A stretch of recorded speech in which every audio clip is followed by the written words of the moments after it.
Que o ateu por convicção intelectual é aquele que adere ao ateísmo porque entende que o ateísmo é a visão de mundo que mais bem explica a realidade. Tá. Isso é fruto de uma escola na qual eu fui aluno, que era uma escola muito boa, tradicionalíssima, uma escola católica com freiras, as quais eu tinha na mais alta estima, gostava delas, mas elas não eram preparadas para oferecer respostas às questões que as crianças têm sobre o universo, sobre a confiabilidade da Bíblia, né? Será que não é um livro como outro qualquer? E qual é a relação de ciência e fé? Então, essas questões eram tidas como algo que não era para ser respondida, era quase que um sacrilégio fazer perguntas. E é uma questão muito importante hoje, viu? As pessoas, os pais de filhos cristãos têm de entender que os filhos têm de fazer as questões.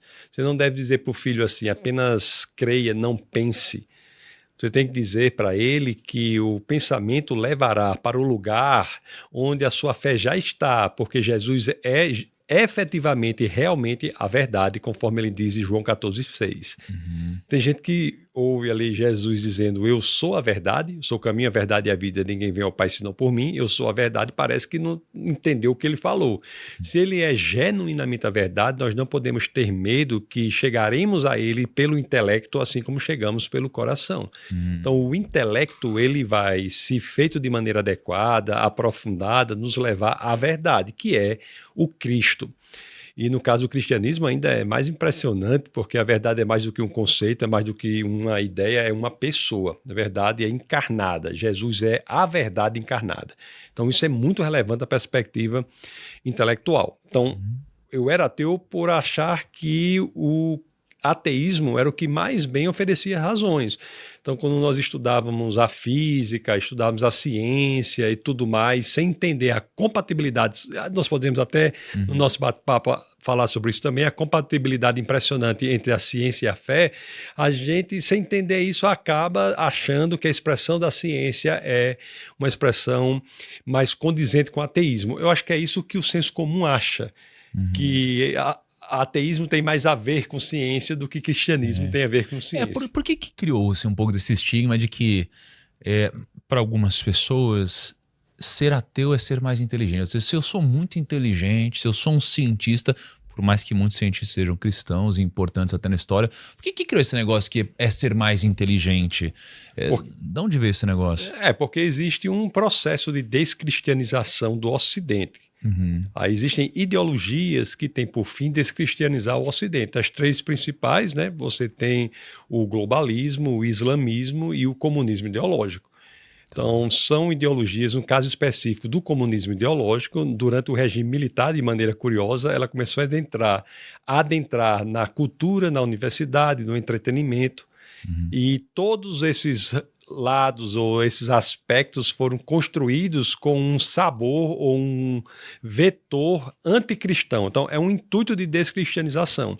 Agora, essa ideia de que ateu é mais inteligente, ela não se sustenta à averiguação mínima da realidade. Veja que os maiores cientistas do mundo são teístas, e entre os teístas, a maioria é cristã. As maiores e melhores universidades do mundo foram criadas como escolas de discípulos cristãos. Harvard, Princeton, Yale, Cambridge, Oxford, por exemplo, foram criadas como escolas de discípulos cristãos. O lema original da Universidade de Harvard é Verdade para Cristo e a Igreja. Esse é o lema original da maior e melhor universidade do mundo, Verdade para Cristo e a Igreja. E onde ela se perdeu? Pelo comunismo, porque existe um esforço de descristianização do Ocidente. Esse esforço é feito por essas três vertentes, principalmente, que são o globalismo, no sentido que eu posso explicar, o comunismo ideológico, que nós podemos nos aprofundar também, e o Islã.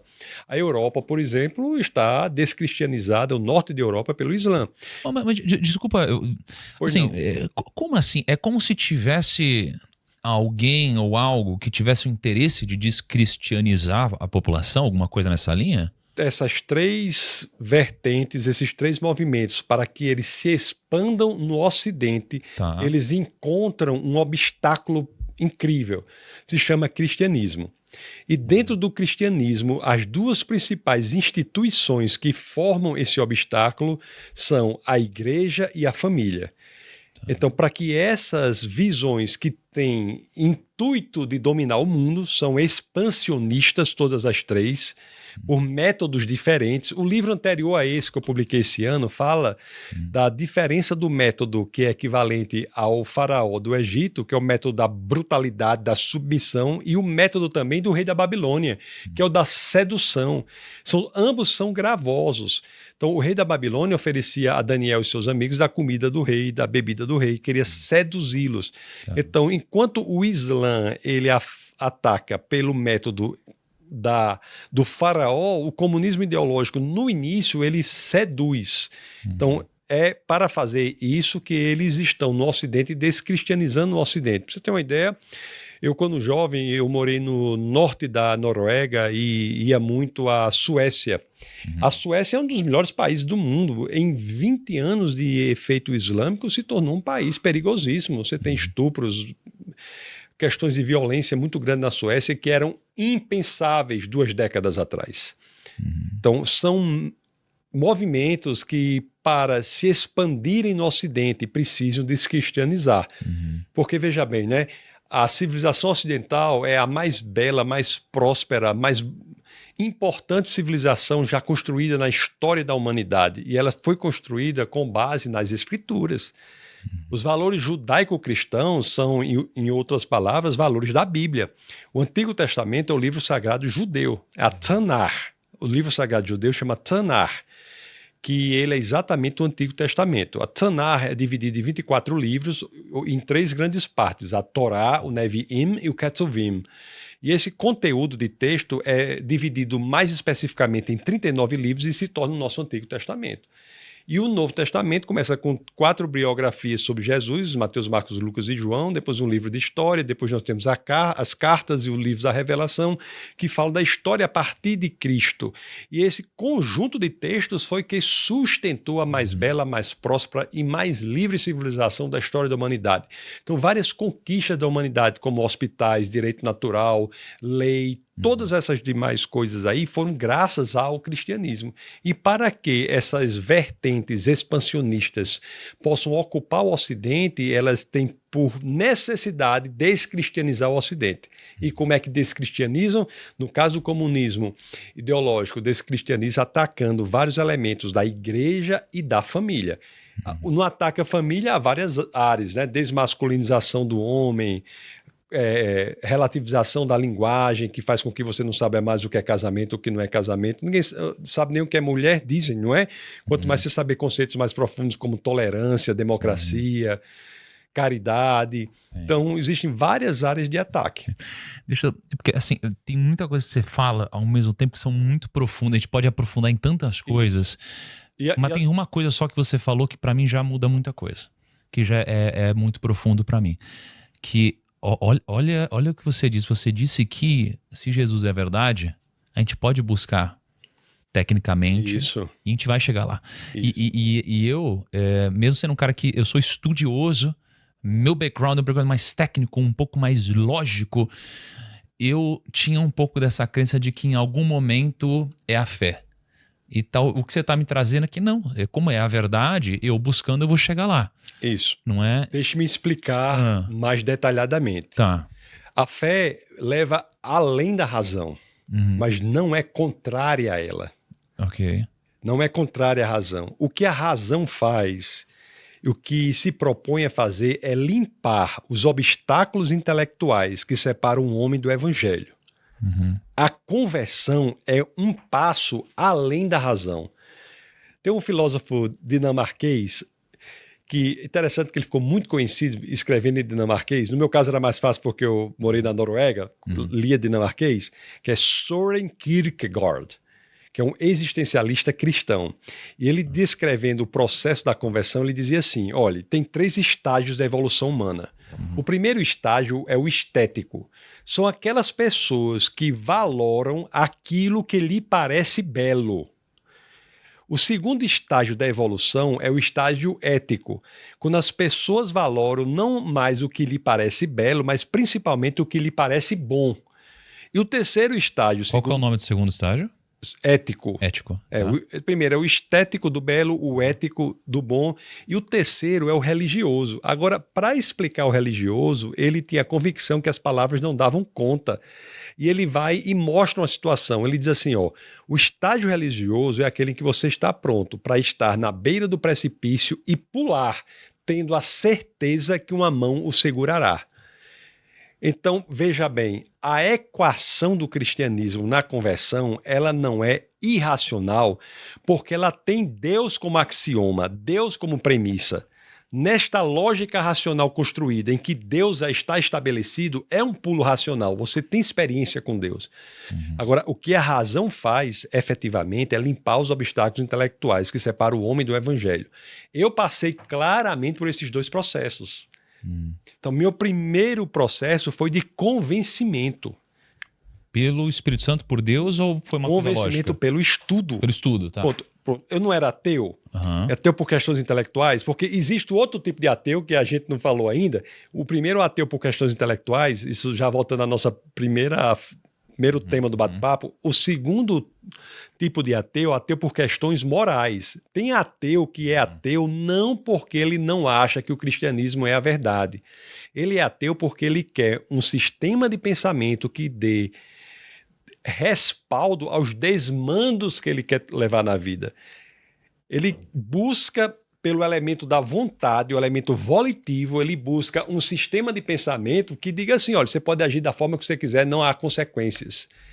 O cristianismo, quando nós entregamos nossa vida ao Senhor, nós entendemos que prestamos conta da nossa vida.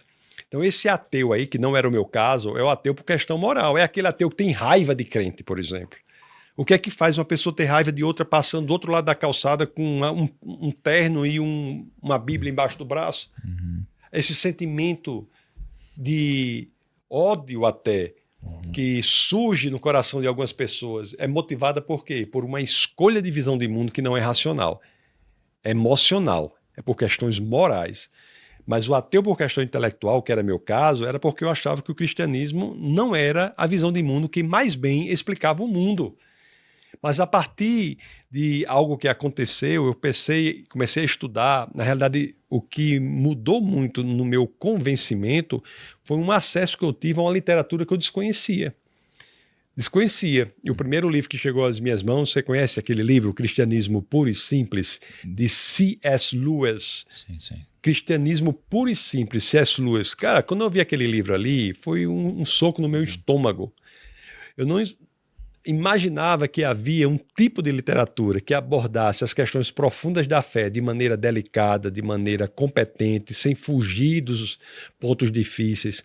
Então, a partir daquele livro, eu vi, nossa, existe algo que eu não conheço, e a partir daí eu tive acesso a outra literatura, como de Norman Geisler, Bill Craig, Ravi Zacharias, ou mesmo clássicos como Agostinho. Então, essa literatura, essa construção intelectual do cristianismo fez com que eu passasse a investigar as visões de mundo. E o cristianismo, ela é impressionante no sentido de ser investigável. Não existe nenhuma outra visão religiosa que seja tão aberta à investigação de si própria quanto o cristianismo. Por exemplo, vamos lá. Jesus de Nazaré, quando questionado sobre qual é o maior dos mandamentos, isso está lá em Mateus, no capítulo 22, no verso 37, ele diz, amar a Deus com toda a sua alma, o seu coração e o seu entendimento. Olha o que Jesus está dizendo, você tem que amar a Deus com o seu entendimento, com a sua capacidade intelectual. Até é algo óbvio, não é? Porque você, para amar alguém, você tem que conhecer. Crescer em conhecimento de uma pessoa é um pressuposto lógico da possibilidade de crescermos em amor por ela. Então Deus, ele se mostra, ele diz, você tem que amar a Deus também com o seu entendimento. Isso aí é impressionante. E como amar a Deus como seu entendimento? Investigando as Escrituras. Então, tem passagens nas Escrituras que são assim radicais. A passagem mais corajosa já escrita em qualquer livro religioso se dá pelo apóstolo Paulo na sua primeira carta aos Coríntios, no capítulo 15, no verso 14, quando ele diz, se Cristo não ressuscitou, é vã nossa fé, é vã nossa pregação. Olha aí o que ele está dizendo. Ele está dizendo assim, Ele está dizendo, olha, todas as igrejas que forem existir no mundo, todas as ministrações, aulas, todos os cursos de teologia, todos os cristãos não valem nada se um evento físico público não ocorreu. Um evento investigável. É algo, além de verdadeiro, verificável.